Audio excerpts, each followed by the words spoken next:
Hello everybody and welcome to the Sam Olawale channel. If you enjoy the content, like, share, subscribe, all that good stuff. So let's get into this. I want to talk a bit about a controversial topic that's probably going to touch many people who watch this, and it's media buying or having media buyers in your team. Now, I don't really know where to start, so I'm just going to let my thoughts come from brain to mouth without much filter, and we'll see where we end up. So, finding great media buyers is one of the biggest steps most people need to make in their business to go from solopreneur to a higher tier on the e-commerce ladder. Because at some point, if you're really running a proper business, you should not be doing your own ads. You should not be doing your own media buying. It's just true. I think that's a real big benchmark for most people in the e-commerce space. You know you're really maturing as a business owner, as an entrepreneur, when you are no longer doing your media buying. So what do you have to do? What options do you have? You can either hire an agency to do it, or you can hire someone in your team full-time to do it.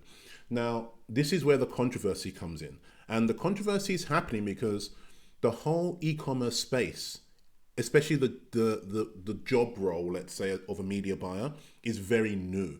It's 10 years old at max? And the market, I don't even think, is anywhere near in its infancy, let alone maturing. You know how things work. Markets have 4 phases. They have the infancy phase, the adolescence phase, the middle age phase, and then the maturity phase. Okay, I'll talk about that another time, but all markets have these 4 phases. So I barely think media buying as a job role is in its infancy phase yet. And when things are in their infancy phase, I heard someone say this, an agency owner say this once, that the money's in the magic.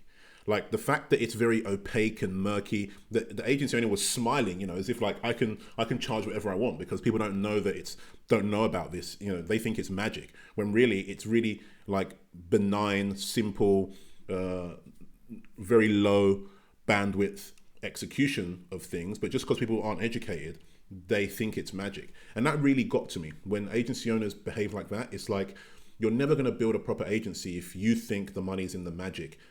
Basically, you're living off your client's ignorance. That for me is crazy. I'm not into the agency thing anyway, but again, I've got lots of friends who are great agency owners, but it's also an industry that has many predators in it, and I'm not really keen on it. I'd rather be the person making the brand, owning the brand, because someone's only going to pay you as an agency if you're making them money. So I'd rather be the person making the money, but that's a separate discussion, like I said. So I digress. Back to the topic. So in essence, when you want to do media buying, you hire an agency or you hire a person. Now, this is for me, because it's such a controversial thing, this is where it gets murky. Because if you go to some agency owners, let's talk about the spectrum of what you'd have to pay. So if you go to an agency, obviously there's crappy agencies and there's great agencies. Or let's not say great, big agencies. Some agencies on the lower end will try and get a retainer from you. $500 a month, $1,000 a month, $2,000 a month, depending. And then, you just give them a budget, they spend it, and nothing more than that. But that for me is a problem because they're not incentivized to actually do well for you. All they want to do is collect as many retainers as they can, and that's how they make money.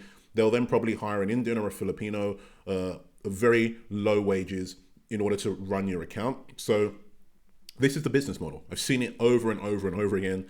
So that's one option that you can have.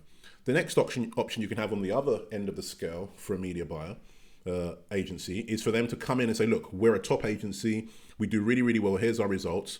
And legit, they can do well, but we want, and it will range between anywhere from 10% of your ad spend up to 10% of the profit of the sale that we generate for you. Now, either scenario, obviously the second scenario where they take a percentage of the sale, 10%, is insane. It's insane, but some have asked. Some do ask for this.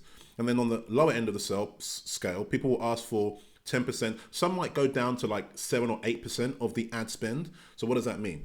That means if you give them $100,000 in a month, if they take 10% of the ad spend, they would take $10,000 from you, right?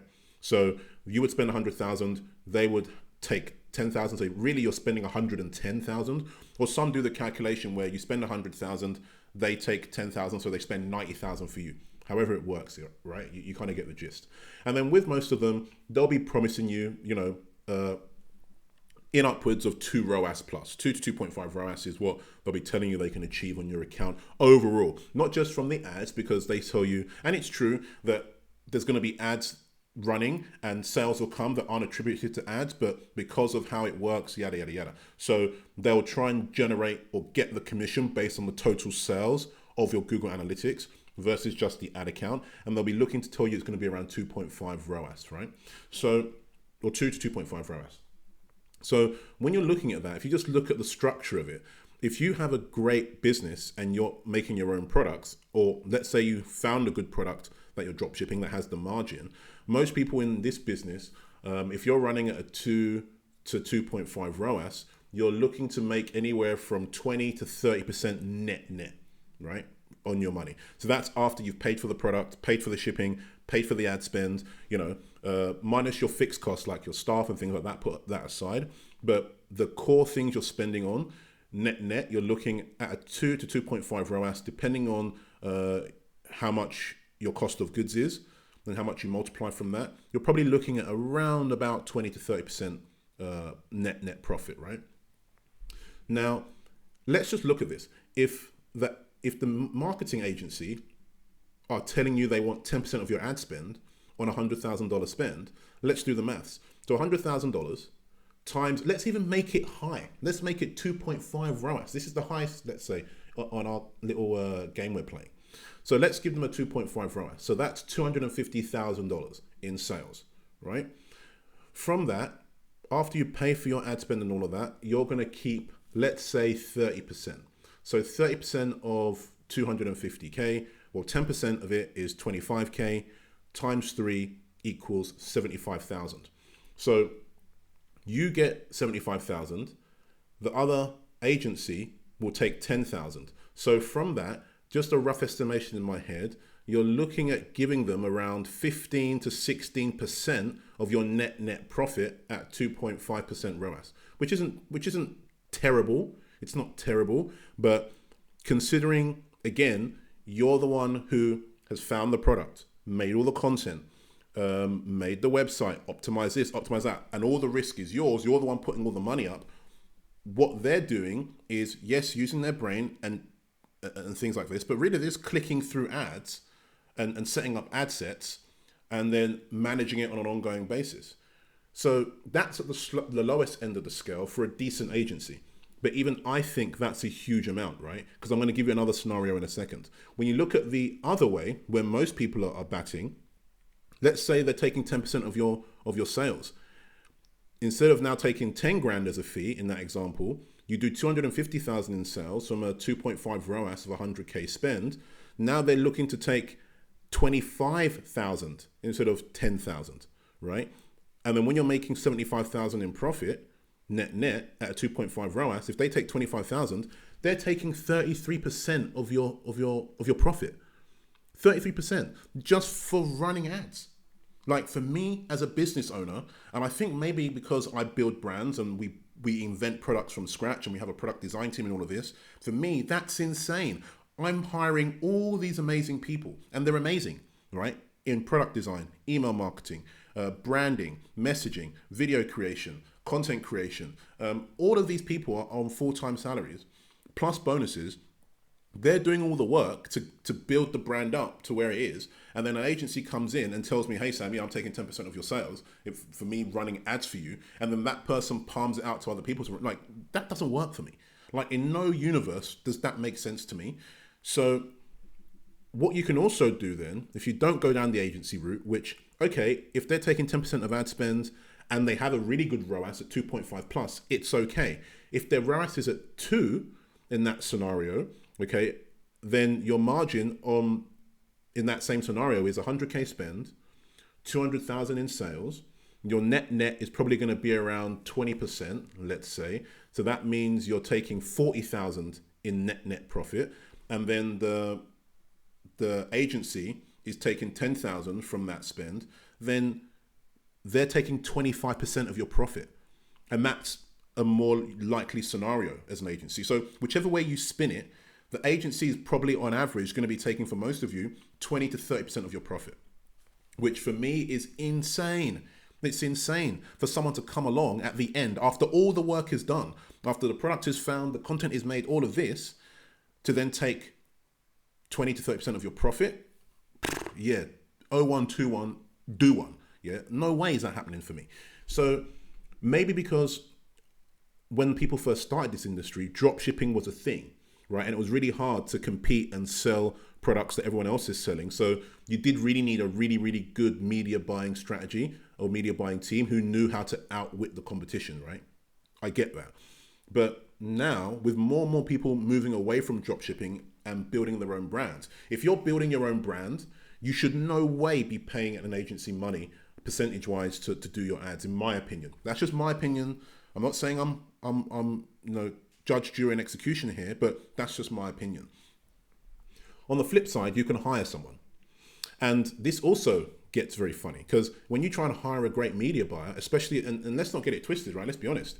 There are media buyers who are Western, and then there are media buyers who are Asian, okay? And the Asian ones tend to be more affordable. I'm talking about India, Pakistan, Philippines. Like, there are good people here, really phenomenal people. And what's the difference between a Westerner and a Filipino? Nothing. It's just brains. Everyone has brains. No matter where your brain is sitting in the world, the brain is still a brain, right? So that is a marketplace which already has a dichotomy of price just based on location. Westerners, obviously, their cost of living is much higher. So as a baseline, they will ask for more. The Asians, cost of living is much lower, so they ask for less. And I tend to find that Eastern Europeans are somewhere in the middle, right? So overall, the point is, if you speak to a good media buyer from the West, they'll probably want a basic salary of $2,000 to $3,000 to $4,000 a month.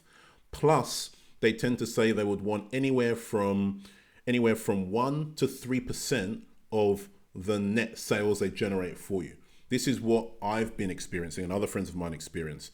They'll want a percentage of the net sales, and then you'd probably negotiate with them and say, okay, that's fine based on a certain ROAS. So based on the ROAS that you get, you'd have a certain like percentage. But that percentage tends to be very, very high. Sometimes they even go up to 5% for an individual to run your marketing, right? As they might be a freelancer working with only like 3 or 4 clients that are big, high level, or they could be someone who just works in your team full time.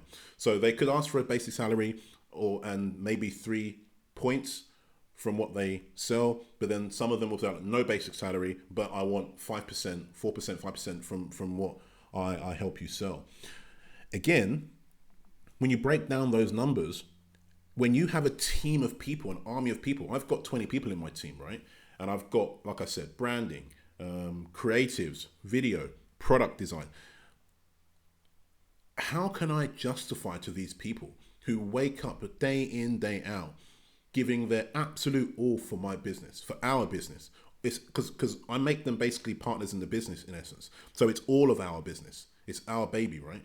How can I bring someone in who does the media buying and give them 3% of whatever they sell? Like, do you know how that will just cause an absolute ruckus in our whole team? So many people will feel so undervalued because it's like, hold on, Sam. And I've put myself in their shoes. This is what I would say to me. And the thing is, I tried this for 1 month with one of them and it didn't work out because I just realized this person is not worth 3%. No way. When you look at it, right, that media buyer, before he even has a chance to do well, right, you have to have a phenomenal product, right? And we invent our products from scratch. We have product designers, we have a design studio, we patent our stuff. So great product. Then you need great branding, messaging, narrative. You need to know how to craft a story that resonates with people. And I have one of the best branding managers in the business, right? Then you need creatives. You have to have phenomenal images, pictures, and also videos. So creatives are images and videos. Then you need to have excellent structures, excellent customer service, okay? And I've got phenomenal people in creatives, one of the best in the industry as well. So it's kind of like, hold on. I've got industry leading product designers, industry leading branding and creatives, industry leading structural processes in the business. And without having all of this, industry leading landing pages as well. We have a CRO manager. So unless you have an excellent funnel to generate sales, then without all of this, the media buyer can't do shit. They can't do anything. The ads won't work.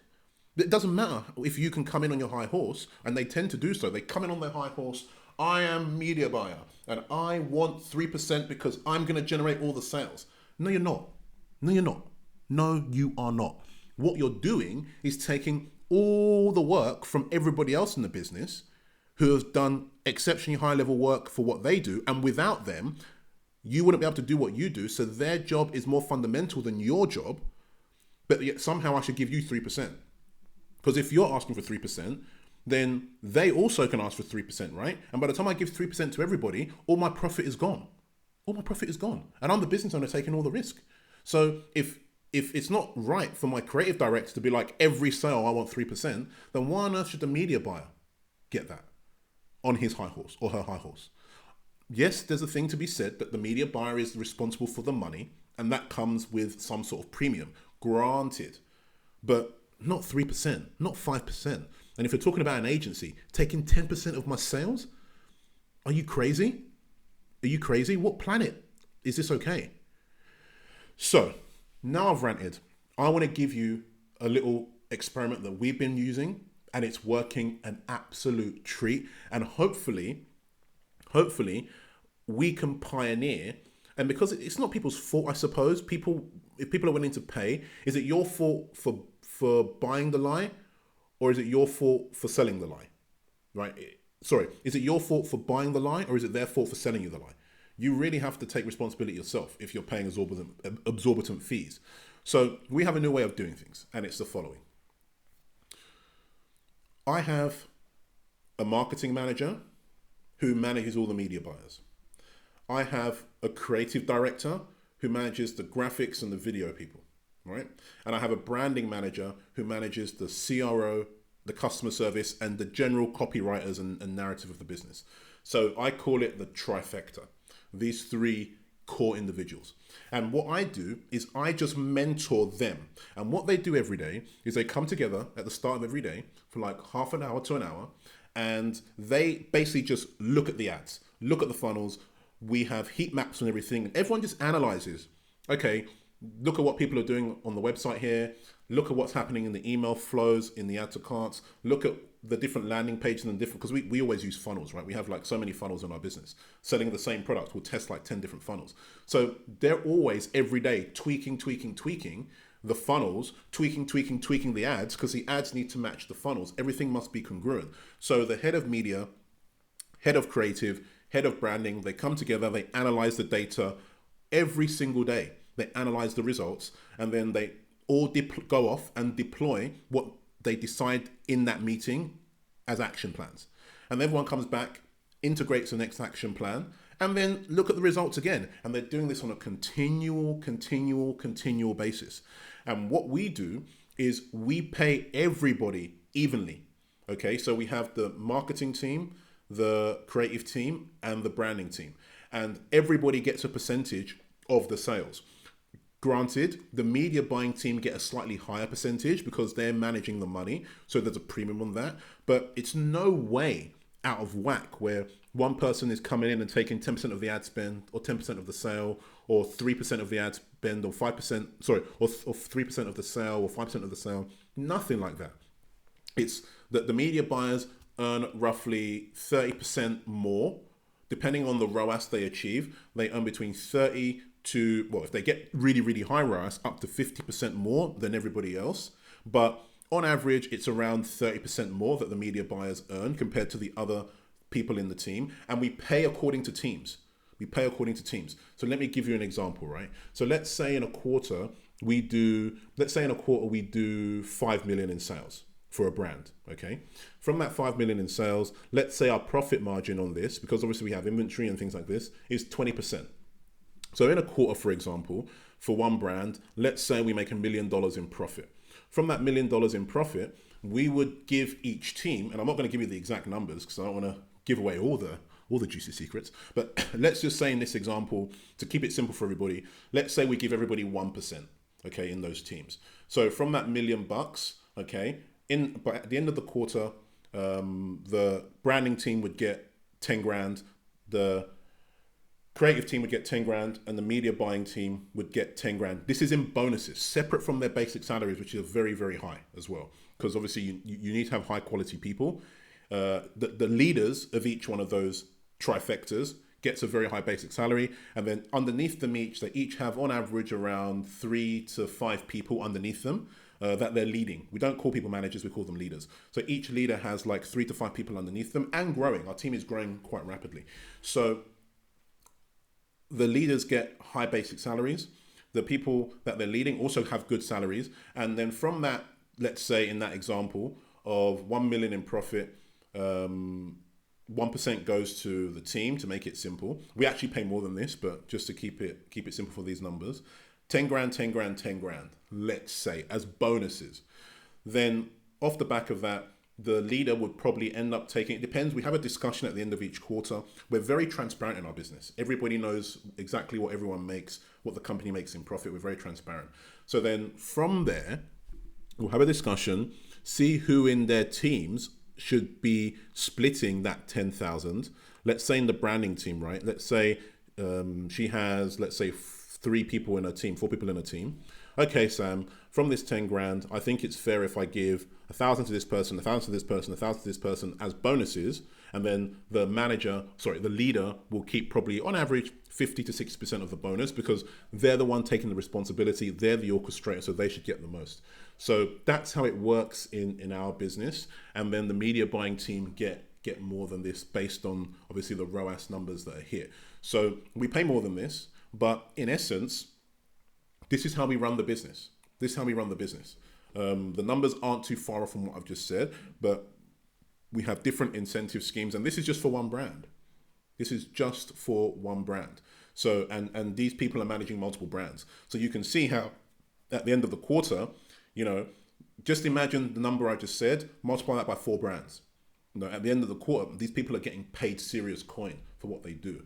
So this is how we do it. And normally the old way, if you look at that structure of the trifecta, that's basically in this example 3% of the profit, not even the sale, 3% of the profit. So from the 1 million in profit, let's say then that the media buyer on their high horse would be like, right, yep, I'm going to be keeping 30,000 all to myself in this example at the end of the quarter. Great, thank you very much. All the other people that made it happen would get pretty much next to nothing compared to that. That's not fair. So in our way of running the business, this is how we do it. We have the trifecta, we break it down, and everybody's responsible for the results. All 3 of those leaders are responsible for the results, not just the media buying team. And everyone in our team realizes that their jobs and their roles are predicated on one another's competency and success. That's why it's really hard for people to live in our team. If you're not up to the scratch, if you're not high level straight away, you'll get found out. And yeah, we actually have a higher turnover in our staff than I would like, just because people aren't good enough. And we find out it's one thing to know someone during the interview process and they talk a good game, but when the pressure's really on, with the numbers that we're talking about, with the multitude of brands that we have and the sort of money that we're looking to be generating, then people can't swim in the waters when they actually get chucked in there. So yeah, that's something I need to pretty much address, I think, a bit more. But yeah, in essence, that's what I wanted to discuss. So just to summarize, when this whole industry of media buying, which is so new, it's still trying to find its feet, and people are charging you, from $1,000, sometimes even $500 a month retainers, all the way up to taking 10% of your sale value. It's insane. When you have an industry so fragmented like this, the agency owners love it because they say the money's in the magic. And in that magic is where they make all their profit at the expense of the brand owners and the business owners, which I don't think is right. So I've just given you a new way of thinking about things. Build a trifecta, a marketing manager, they have media buyers underneath them. A creative director that has video and graphics, let's say people underneath them. a branding manager that has the customer service, the CRO, and the copywriters underneath them, and then take those three heads, put them together every day, to be looking at the results of the ads or from the ad spend the next day. Even if the meeting is half an hour, get them together, get them to do a huddle, right? You be there in the meeting at the beginning for at least a month or two to really get everybody honed in on the right way of working. I'm really just a mentor to them. I don't tell them what to do anymore because they're such high level people. I just come in and help mentor, guide their decisions and give my input, but I leave it to them to make the decisions because ultimately they're getting paid on the profits. So their thought process is completely aligned with the outcome of the business. So yeah, I would advise you to give it a go. Try and do the same if you can. See how the experiment works for you. For us, it's phenomenal. We love the results that we're getting from it. We're growing so fast and the results are coming better than I ever could have imagined. And hopefully if this way really takes off, then and more people start trying it, hopefully we can evolve the e-commerce landscape, the e-commerce industry that I love so much, that's given me so much, not just in financial, let's say, benefits, but life lessons, personal lessons. I've found and love so many new people now who are in our team that, e-commerce has done so much for me. So I want to try and do something back for e-commerce as an industry, and let's try and fix this whole, money in the magic, murky waters of media buying that so many companies struggle with, and unfortunately the predators in the industry give it a bad name. And let's try and clean it up a bit and help people ultimately generate better returns, generate more profits so they can reinvest back into the industry, reinvest back into hiring more great people, and let's just build the whole market cap of e-commerce for what we do to be higher and higher, which is happening anyway. So if we can just clean up a little bit, that would be great. And that was the purpose of this talk, basically. If it sounded like I was grifting on a few people, I apologize. I wasn't trying to do that, but yeah, you can see it touches a nerve with me, because I've been through every one of those scales with media buying, and now we've found the sweet spot. And hopefully this gives people a few ideas themselves so they can find their own sweet spot. If you have your own ways of doing it, please comment in the section below. Please put some comments in the comment below, and I'd love to hear how you guys are doing it. But apart from that, hope it gave you food for thought, and thanks for watching.